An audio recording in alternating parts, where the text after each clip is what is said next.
Hi, this is Riley Meaves' Oral History Project. Would the two of you just introduce yourselves? So say your name, your age, your relation to me, and where you were, a little bit about where you were born. Okay, well, I'm up first. My name is Pam. I'm actually known as Nanny around the house. I'm Riley's grandmother, and I'm 69 years old, going on 70 in March. Born and raised in New Rochelle or Pelham, New York, and moved down here to West Palm Beach about 2 years ago. Tell you a little bit about myself. I went away to boarding school in my high school years. I have a brother and a sister that are a little bit younger than I am. Let me see, what else can I tell you? Can we stop? Yeah. Can we edit? I like that. I'm still trying to focus what I'm supposed to be saying. I think you're good. You can go next. To another. All right. Hi, I'm Jean Meave. I am Riley's grandmother, her other grandmother. I'm 67 years old, and I am a local. I was born and raised in West Palm Beach, Florida. Have lived here my entire life. Will probably die here as well. I have 4 brothers and 1 sister, and that's pretty much it. I went to school here, obviously, like I said, born and raised here. Have seen the area change so much. Sleepy little town till about 1960. After that, it just grew and grew and grew to where we are today. Florida is just so incredibly different. And how you can tell is when I lived in West Palm, if you went south after about Lantana, everything just, there was no more development. You could just ride and ride till you started hitting Fort Lauderdale, that area, and then Miami. Now it's just solid development from here all the way. So it's seen a lot of changes, but I do like it here, and will stay here for the rest of my life, I'm pretty sure. Would you ever imagine moving? Were you? I would think I might only move if my son and his family, Riley, maybe, at that point, but I don't foresee that now. No, probably stay here. We enjoy boating, and my husband dives, Grandpa dives, and we like a lot of the things here, and we don't particularly like cold weather, so we're okay living here. Well, since you've lived here your whole life, well, Nanny, can you talk a little about all the places you lived and how they're all different? Sure. Well, being from the north, being born and raised in New York, over the years, I spent most of my young adult life in New York. As I got older, of course, I went away, as I said, to boarding school in Newport, Rhode Island. So I lived there for several years. I went to college in Washington, D.C., and so have spent some time in the capital area, in the federal environment. Then I moved I've lived in Massachusetts, and ended up moving to Atlanta, which was my final area to live in for 36 years. And after 36 years, I retired, and which was 3 years ago, and I moved down here to West Palm. I have to say, I mean, I love my family. I moved down here because my family was here, but I'm a northern girl, and I do miss the cold. That Yankee blood is still in me.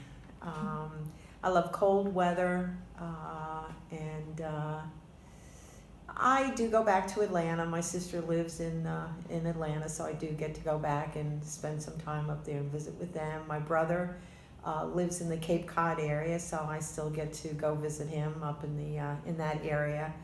So I do get to visit my old stomping grounds from time to time. So you said you lived in New York when you were a young adult. So can you comment on the civil rights movements happening during that time and how you were involved at all? Oh, yeah, that was back in the 60s. That was a big thing. The town I grew up in, Pelham Manor, New York, was a pretty privileged area to live in. The school, Pelham High School, where I attended prior to going away to boarding school, at that point in time, there was only 2 African Americans that went to school there. It wasn't a very diverse area. At one point in time, in the beginning of the come-abouts of Pelham Manor, it was an anti-Semitic town. There was no temple, there was no Jewish people. It was a very waspy area to live in. Of course, as time changed and the years went on and generations changed and civil rights, everything's changed. Of course, Pelham came on board with change. It's no longer that way at all. Coming from the New York area, the population of people up in that area back then and pretty much still now is nationalities is primary. It's very highly Irish and Italian communities. In the New York City area, you'll find more of an eclectic group of people. But when it came to civil rights, it was pretty. There was a time, a period there where there had been some chaos between a police officer and an African American young man in a town called Mount Vernon, which was over from us, another town close by, but over from us. And I can remember the NAACP developed we're going to have a march through Pelham because one of the police officers was a Pelham cop, and they were going to march on Pelham.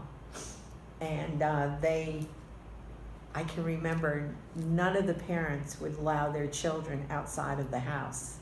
And there was a main street called Pelhamdale Avenue that the NAACP was going to march down. And they marched, but there was nobody outside. All the people kept all their kids inside the house. It was, of course, back in the 60s, that was a time of, that generation of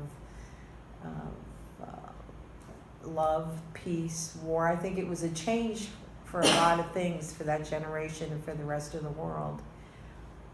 But it's still a work in progress. Racism is still here. It's still an ugly thing. It's still not right. And, I got to see the Black Panthers and all of those people back then that were out there fighting for civil rights. Well, Grandma, could you talk about maybe the civil rights movement in West Palm? Was it less apparent than you think in the North? Yeah, maybe? even though, we are South, obviously. West Palm was, most people came from other areas, northern areas.